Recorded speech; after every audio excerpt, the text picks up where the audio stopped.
L'AQIS, soit l'Association du Québec pour l'intégration sociale, œuvre depuis 65 ans pour la cause de la déficience intellectuelle.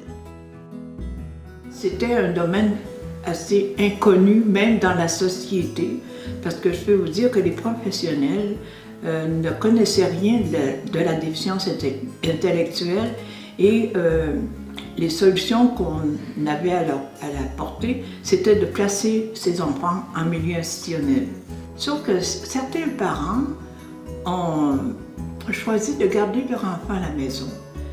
Alors c'est ainsi qu'en 1950, un groupe d'anglophones de Montréal ont décidé de former une première association. C'est donc en 1951 que naît l'Association de secours aux enfants arriérés du Québec avec des antennes dans plusieurs régions de la province.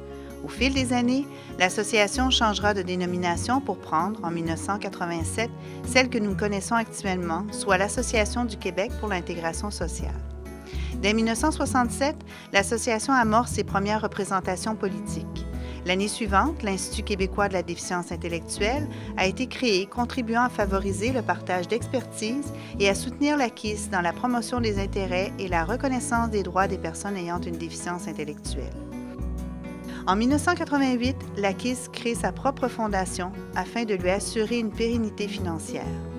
La Fondation québécoise de la déficience intellectuelle, connue aujourd'hui sous le nom Le Support, a développé une expertise dans la récupération et la revalorisation de biens usagés.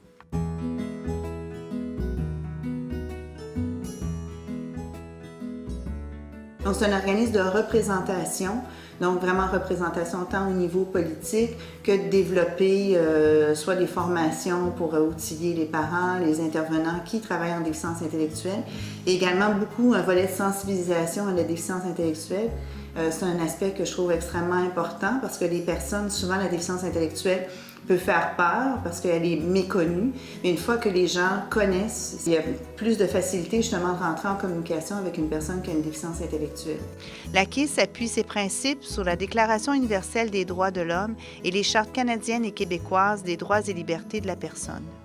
Ainsi, sa mission s'articule autour de 4 grandes sphères. Promouvoir les intérêts et défendre les droits des personnes ayant une déficience intellectuelle par des revendications face aux différentes orientations politiques. Informer et sensibiliser la population, par exemple les intervenants, les professionnels, les décideurs politiques, par le biais de publications, d'événements et de campagnes de sensibilisation.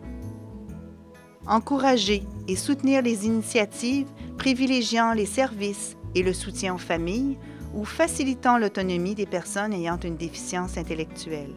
Et finalement, agir à titre de porte-parole des associations qu'elles représentent auprès des diverses instances politiques et publiques en matière d'éducation, de travail et de santé et tous les aspects de la vie de la personne présentant une déficience intellectuelle.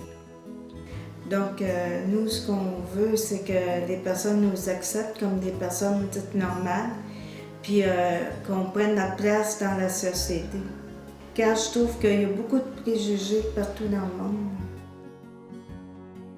On est en devoir de conscience de permettre à ces personnes d'aller vivre dans la société. Parce que la société les avait rejetés, il ne fallait pas tolérer ça plus longtemps. En 6 décennies d'action sociale, l'AQIS a mené de nombreux combats et réalisé plusieurs gains. L'AQIS est très fière de célébrer 65 ans d'engagement afin de favoriser l'inclusion et la participation sociale des personnes ayant une déficience intellectuelle.